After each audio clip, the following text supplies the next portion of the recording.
स्वागत छ भाइबन्धुलाई नेपाल अनलाइन स्कुलमा। हामीहरूले कोअर्डिनेट जियोमेट्री सुरु गरेका थियौँ। सो कोअर्डिनेट जियोमेट्रीमा हामीहरूले distance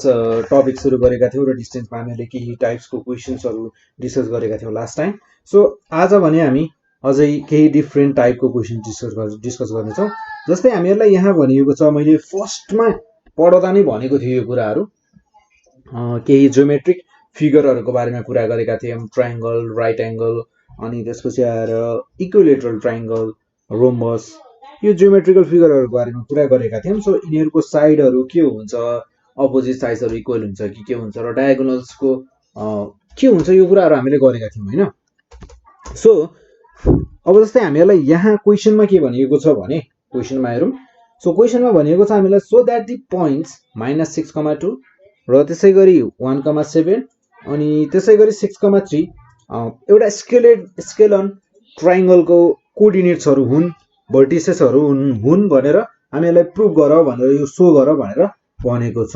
so first of all त अब हामीहरूलाई स्केलन ट्रायङ्गल भनेको के हो त्यो कुरा बुझ्नु पर्यो होइन। सो अब स्केलन ट्रायङ्गल भनेको हो, इक्विलेटरल ट्रायङ्गल भनेको अल साइड्स इक्वल भएको हुन्छ, ठिक छ। स्केलन ट्रायङ्गल भनेको यस्तो ट्रायङ्गल हो नि जसको तीनटै साइडको लेन्थ अलग अलग हुन्छ। यानी कि जस्तै मेरो यो स्केलन ट्रायङ्गलको नाम दिए मैले एबीसी भने, मेरो एसी को लेन्थ एबी सँग मिल्दैन र एसी को लेन्थ बीसी सँग पनि मिल्दैन, र त्यसै गरी एबी को लेन्थ मेरो एसी सँग पनि मिल्दैन र बीसी सँग पनि मिल्दैन, र त्यसै गरी बीसी को लेन्थ पनि न एबी सँग मिल्छ न एसी सँग मिल्छ। यस्तो टाइपको ट्रायङ्गललाई भनिन्छ हामीहरूको स्केलन ट्रायङ्गल। के भनिन्छ?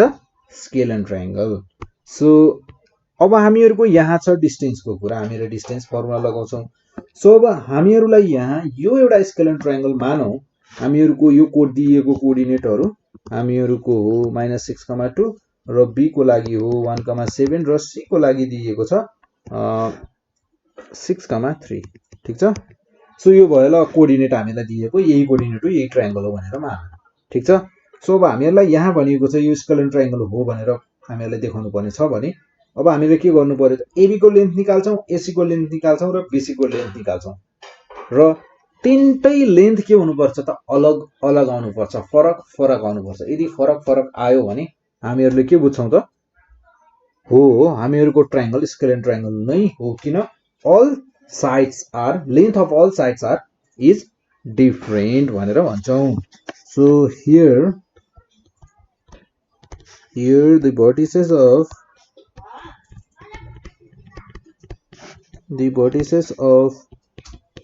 scalar triangle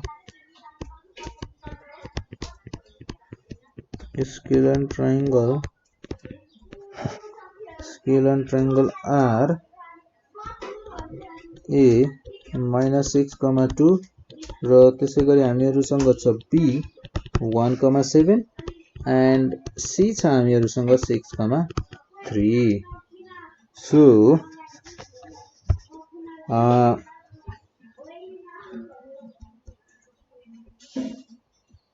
हामीहरूले फर्स्ट अफ अल क्याल्कुलेट गर्छौँ नाउ एबी को लेन्थ क्याल्कुलेट गरौँ। सो एबी को लेन्थ क्याल्कुलेट गर्नको लागि हामीहरूसँग फर्मुला छ x2 - x1 को whole square plus y2 - y1 को होल स्क्वायर, र त्यसै गरी हामीहरूसँग यहाँ x2 भनेको हामीहरूको 1, x2 भनेको 1 माइनस x1 भनेको -6, so -6 whole square plus y2 भनेको 7 माइनस 2 को होल स्क्वायर। सो यो हामीहरूको माइनस माइनस प्लस 1 + 6 7 को स्क्वायर प्लस 7 - 2 5 को स्क्वायर। सो 7 को स्क्वायर भनेको हामीहरूको 49 र त्यसै गरी 5 को स्क्वायर 25। सो 9 + 5 यो हामीहरूको 14, यहाँ हामीहरूको 4, देन हामीहरूको क्यारी 1 4 + 3 7, यो हामीहरूको 74 रुट छँदैछ हामीहरूसँग यहाँ। सो यसलाई यतिकै छोडिदिँदा पनि भयो है। सो त्यसैगरी हामीहरु अर्को लेन्थ क्याल्कुलेट गर्छौं हामीहरुको जस्तै AB को क्याल्कुलेट गरौँ र अब क्याल्कुलेट गर्छौं हामी BC को क्याल्कुलेट गरौँ र BC को लेन्थ कति हुन्छ त यो युनिट्स है यसको युनिट के हुन्छ त युनिट्स भनेर लेखिन्छ सो त्यसैगरी BC भनेको हामीहरुसँग छ BC को लागि x2 - x1 को whole square plus y2 - y1 को होल स्क्वायर ठीक छ देन x2 भनेको हामीहरुको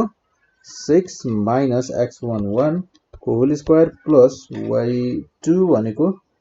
3 - 7 को होल स्क्वायर सो यो भनेको हामीहरुको 6 - 1 5 को स्क्वायर 25 प्लस 3 - 7 भनेको -4 हुने भयो र -4 को स्क्वायर भनेको 16 सो यो हुने भयो हामीहरुको 6 प्लस 5 11 1 2 2 4 यो हुने भयो हामीहरुको 41 के रुट 41 के युनिट्स सो यो भयो हामीहरुको रुट 41 युनिट्स AB को पनि फरक छ BC को पनि फरक छ र त्यसैगरी अब हामीहरुको AC को लेन्थ पनि के आउनु पर्छ त फरक आउनु पर्छ यदि हामीहरुको AC को लेन्थ पनि फरक आयो भने हामीहरुले के बुझ्छौं त हामीहरुको गिवन ट्रायंगल चाहिँ साच्चीकै के हो त स्केलर ट्रायंगल नै हो भनेर हामीहरुले प्रुफ गरिसक्छौं सो x2 - x1 को whole square plus y2 - y1 को whole square so root x2 भनेको हामीहरुसँग छ यहाँ 6 माइनस माइनस प्लस 6 को स्क्वायर प्लस y2 भनेको हामीहरुसँग छ 3 - 2 को होल स्क्वायर सो यो हुने भयो हामीहरुको 6 6 12 को स्क्वायर प्लस 1 को स्क्वायर रुट देन रुट 12 को स्क्वायर 144 प्लस 1 देन यो हुने भयो हामीहरुको रुट 145 युनिट्स सो अब यहाँ हेर्दा हामीहरुको तीनटै साइड को जुन ट्रायंगल हामीहरुको ABC थियो यो ट्रायंगल को तीनटै साइड त हामीहरुको के आयो डिफरेन्ट आयो सो डिफरेन्ट आयो भने since the length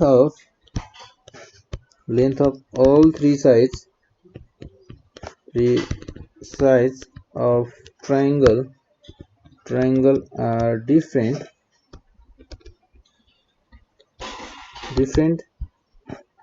hence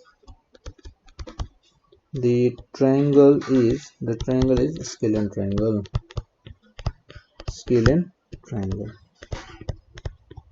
scalene triangle proved यसरी हामीहरुले प्रुफ गर्न सक्छौं हो कि हैन त सो त्यसैगरी यस्तै टाइपको एउटा अर्को क्वेशन हेरौं है जस्तै हामीहरुलाई यहाँ भनिएको छ आइसोसेलेस ट्रायंगल भनिएको छ सो जस्तै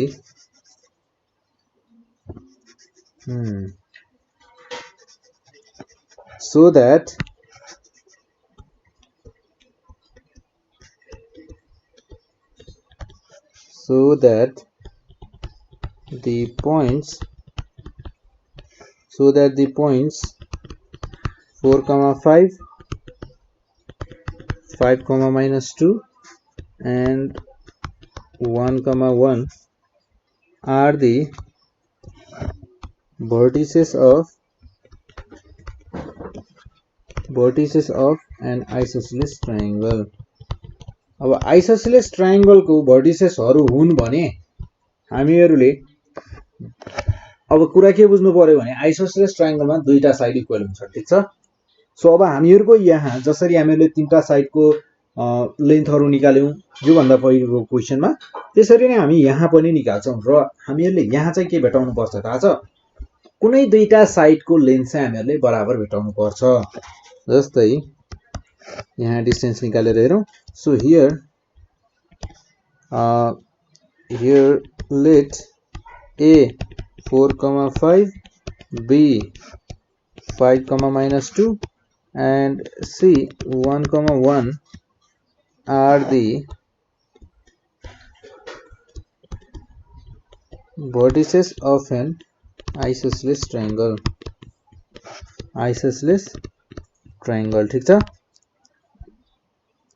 सो आइसोसेलेस ट्रायंगलका भर्टिसेसहरु हुन् भने so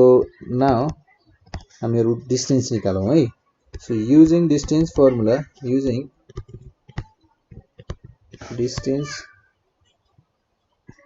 distance formula we get AB is equals to हामीहरुसँग हुने भयो डिस्टेन्सेसको x2 minus x1 को स्क्वायर सो म यहाँनिर d लेखेको छु d is equals to x2 minus x1 को whole square plus y2 minus y1 को होल स्क्वायर रुट भित्र सो हामीहरुको फर्मुला के भयो त x2 minus x1 को whole square plus y2 minus y1 को whole square so first of all AB को length निकालौं है सो AB को हुने भयो हामीहरुको यहाँ x2 भनेको 5 minus 4 को whole square minus then plus y2 minus y1 भनेपछि -2 माइनस 5 को स्क्वायर होल स्क्वायर देन यो हुने भयो हामीहरुको 5 minus 4 1 को स्क्वायर 1 देन प्लस -2 minus 5 -7 को होल स्क्वायर सो यो हुने भयो हामीहरुको 1 प्लस -7 को होल स्क्वायर भनेको 49 सो 49 plus 1 50 root 50 युनिट्स यो भयो हामीहरुको AB साइड को लेन्थ सो त्यसैगरी AC साइड को लेन्थ निकालौं है सो AC साइड को लेन्थ भनेको हामीहरुको हुने भयो देन AC को लागि हामीहरुको यहाँ छ x2 भनेको 1 minus 4 को स्क्वायर प्लस y2 भनेको छ हामीहरुसँग 1 minus 5 को स्क्वायर ठीक छ देन यो हुने भयो हामीहरुको 1 minus 4 minus 3 को स्क्वायर प्लस 1 minus 5 minus 4 को स्क्वायर रुट 9 plus 16 सो यो हुने भयो हामीहरुको रुट 25 सो बाहिर आउने भयो हामीहरुको 5 युनिट्स सो AC को लेन्थ रहेछ हामीहरुको 5 युनिट्स र लास्ट मा छ हामीहरुको यहाँ BC को लेन्थ सो BC को लेन्थ कति हुन्छ हेरौं है सो BC को लेन्थ मा हामीहरुको x2 छ हामीहरुसँग 1 देन x1 भनेको 5 को होल स्क्वायर प्लस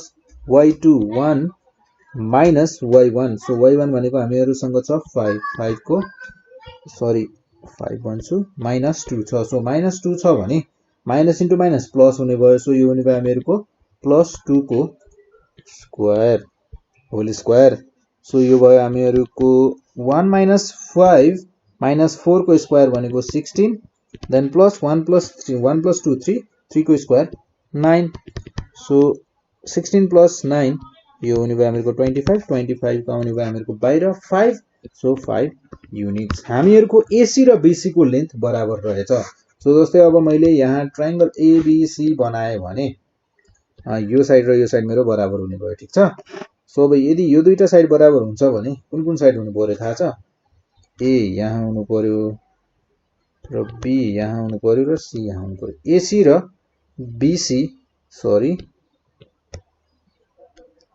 हामीहरुको यहाँ यो हुनु पर्यो C यहाँ हुनु पर्यो A र यहाँ हुनु पर्यो B हामीहरुको AC र BC को लेन्थ के छ त बराबर छ र 5 युनिट छ यो छ 5 र यो छ हामीहरुको रुट 50 सो यसरी हामीहरुले क्याल्कुलेट गर्न सक्छौं यस्तो टाइपको क्वेशन्सहरुको लागि र हामीहरुलाई यहाँ भनिएको थियो सो दैट हैन so since the length of side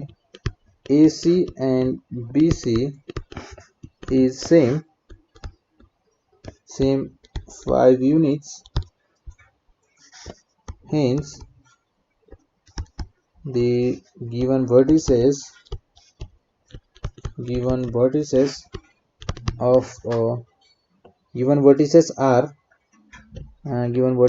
are of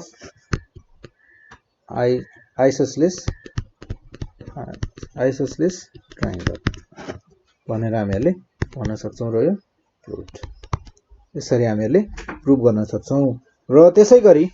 एउटा अर्को क्वेशन हेर्ने हो त हामीहरूको तपाईँहरूलाई सोधिने टाइपको। सो यहाँ